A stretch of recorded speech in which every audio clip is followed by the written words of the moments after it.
I don't think you should do the carnivore diet if you're doing it for this one reason.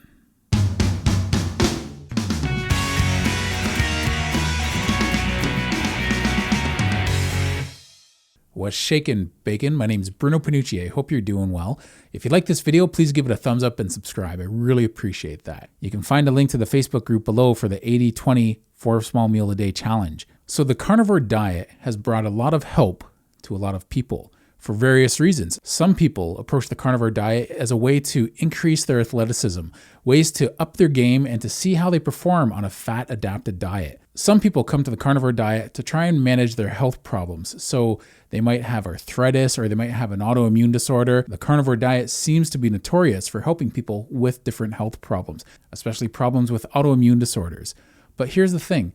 Those are two very valid reasons to do the carnivore diet. The third one is a valid reason to a point. And the third main reason I feel that most people do a carnivore diet is for weight loss.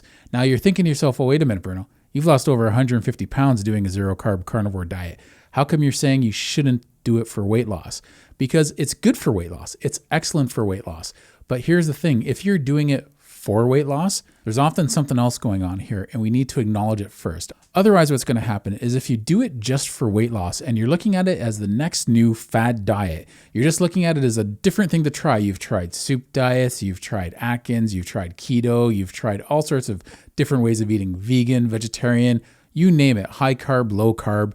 You've tried all sorts of different things, and this is just the latest thing you're trying. Don't get me wrong. It's good that you're always trying. You have to find what works best for you. But here's the problem. If you're looking at it from just a weight loss point of view, there's a good chance you're sabotaging your future self, and we don't want to do that. We want to help our future self. So let's break this down a little bit. Now, one of the problems lots of people have when it comes to obesity is their relationship with food. Now, yes, genetics come into play. Yes, health problems come into play. Some people, it's emotional eating, but a lot of the problem is our relationship with food. Sometimes it comes from binge eating. Sometimes it comes from emotional eating. Sometimes it comes from an addiction to carbohydrates or carbs, and that's what draws a lot of people to a carnivore diet. Once I became consistent with carnivore, it really helped balance all those problems for me. When I initially started zero carb eating back in 2013 and 14, I lost a lot of weight. I lost it fast.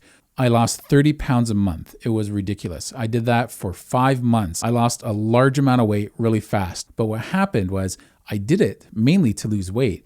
My attitude was wrong. What I noticed while I was doing this way of eating was lots of my health problems went away. And most of my health problems that went away pretty early on. My snoring went away. Now, I didn't have high blood pressure, but it was on the higher side of normal. My cholesterol was always high. My triglycerides were really high. My blood sugar was high. I was pre-diabetic. I probably was actually diabetic. And my A1C was high. So all these really important numbers, as well as my waistline, was all high. All those things started to balance out in the first couple weeks to the first month. I was blown away at how all those problems balanced out early on. But more importantly, I was doing it for the weight loss. And if you're doing it just for the weight loss and you're doing this sort of fad thing, it's a little different and you're thinking to yourself, no, I'm going to stick to this. What's going to happen is you're really doing it for the weight loss and you're not thinking long-term with this. You're setting yourself up for disaster because this is just going to be something that you're going to do for a while. Then you're going to slip back. And there's a good chance you're going to go back to eating the way you used to do. I did that. There's a very good chance you're going to do that. But what you have to do is change your mindset.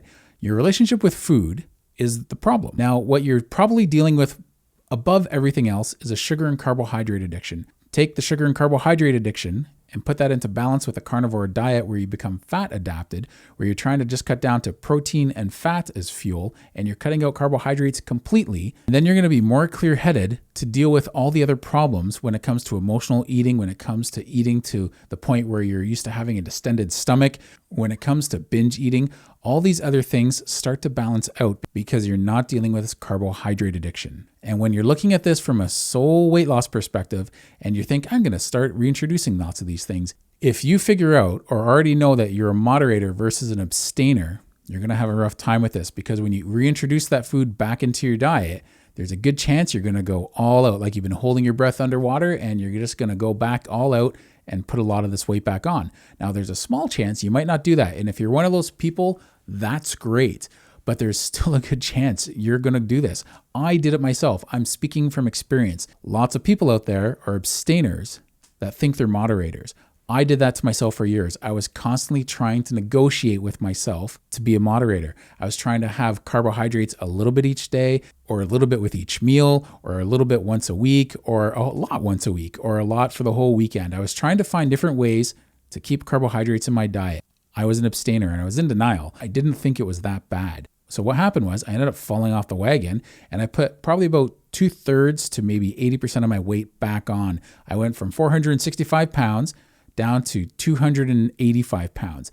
And then I put on about 120 pounds after that easily. And then I had a serious heart attack, and I still didn't change my ways, because that's how strong that carbohydrate addiction is. It can screw with your thinking. It's like someone who doesn't quit smoking after they've had breast cancer. It's like someone who found out they're diabetic, but they changed their ways for only a few months, and then they slowly went back to their bad way of eating. If you do that with this carnivore diet, this way of eating isn't going to correct anything in the long run, and you're going to slip back. You have to look at it like this. The first group of people I mentioned that are trying to up their performance, they're at a whole other level. The third group of people I mentioned, they're doing it to lose weight. That's not the proper incentive. Here's the proper mindset you need to get into to make carnivore successful. I really want you to pay attention to this. I can't stress it enough.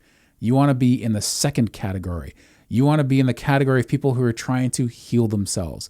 The people that are trying to increase the quality of their health, the people that are trying to deal with their autoimmune problems or their health problems and get those under control. When you're doing it from that perspective where you're trying to heal your body, you know you're in it for the long haul.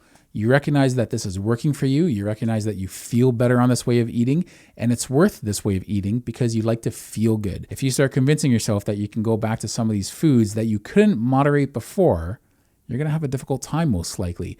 I went through that myself. After one straight year of being strict zero carb, I went back to having some junk food, and I thought, wow, I feel great. It didn't bother me at all. I had a little portion size of it and I was good. And then I thought, I'm going to do this once a week. Then the second month I did it, I thought, I'm going to try this twice a week. No problems. The third month I did it, I went back and I started binging. I had to learn the hard way that I couldn't moderate. It took me years afterwards, one, to get very strict with the carnivore diet, and two, be able to admit that I can't cheat at all because it's too slippery of a slope for me. Is it too slippery of a slope for you? You have to ask yourself this, and more importantly, be honest with yourself about this. If you're doing it for the weight loss, you're probably going to be obsessed with the numbers. You're probably obsessed with weighing yourself. You're probably so focused on the amount of food you're eating and what it's doing, especially with this 80-20 challenge that we're doing. If you're too hyper-focused on these numbers, it's like you're ruining the fun of what you're doing.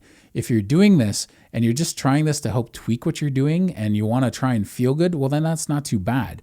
But if you're doing this just for the weight loss, you're going to get obsessed over the wrong things. You want to get obsessed over feeling good. What's happening when you're feeling good is your body is healing. Lots of your health problems start going away. The side effect of that is you lose weight. As your body's healing, you're just going to lose weight. It's the byproduct of your body getting healthy. If you're doing the carnivore diet for that third category, the weight loss category, you're potentially setting yourself up for a fall. Now, there's a chance while you're doing it for the weight loss, you're going to say to yourself, I feel so good, I'm never going to go off this way of eating. And if that happens for you, well, then you're great. But if you're still doing this and you're focusing on the numbers and you're stressing yourself out about the numbers and you're always on the scale and you're weighing yourself, you're setting yourself up for that negative mindset, because that's one of the unhealthy relationships you have with food is your constant weighing, whether you're weighing the food or you're weighing yourself. So I'm at the point where I'm eyeballing my 5 to 6 ounces of meat a day. A lot of people have joined me on this challenge I'm doing from September till the end of November, and I'll probably extend it into December because it's going pretty well. And it's a 4-meal-a-day challenge at 80-20 fat to protein ratio for calories. So it's got me through this weight plateau that I've been at for 8 months. I wasn't stressed that I was at a weight plateau for 8 months. Some people would get really frustrated with that. I wasn't frustrated at all because I was paying attention to the fact that my body was getting healthier. My weight didn't really budge for that 8 months, but you know what? My waistline dropped inches. My triglycerides kept getting better. My energy was really good. I felt good. There was nothing that was going to change to get me off this carnivore diet, except for if I started feeling really bad. And at that point, I'd have to reassess if this was good for me. I can't see that in my future. I'm looking at how I'm feeling now and how it's been making me feel all along. So I'm going to continue to do this because it's making me feel good. I'm falling into the second group of people I mentioned in the beginning of this video. If you're doing it just for the weight loss, you're going to get easily discouraged, especially if you put on weight in the beginning. And you're also possibly going to end this because you're not serious about doing this long term. Do this to heal your body and try and stay healthy. This is one of those ways of eating that keeps your body satiated. It helps you get in tune with your hunger signals the longer you do it. You're going to feel good long term when you do this. For me, my joints feel amazing. That's reason enough to eat this way. Once you get over that carbohydrate and sugar addiction, it's pretty easy to maintain yourself on this way of eating. And at that point, I do this to feel good and I want to stay like this. I don't ever want to go back to that way of eating. Ask yourself why you're doing it. If you're doing it just to lose weight, you're potentially setting yourself up for a fall. Don't do this to yourself.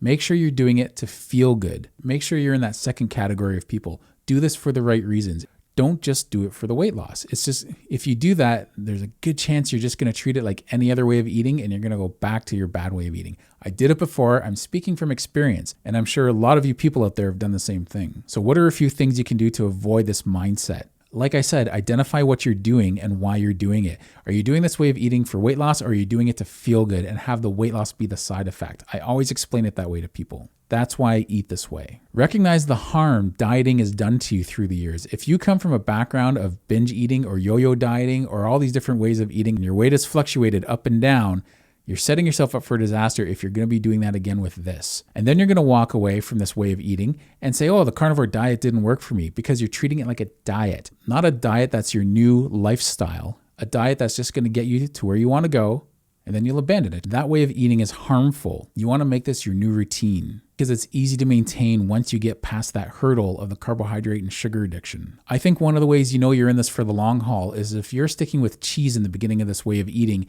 and it's stalled your weight loss and you're like, you know what? I don't care because I'm doing this because I feel so good on this way of eating. It's worth it because I want to stick with this. I'll worry about the weight loss later. It's not a bad mindset to have.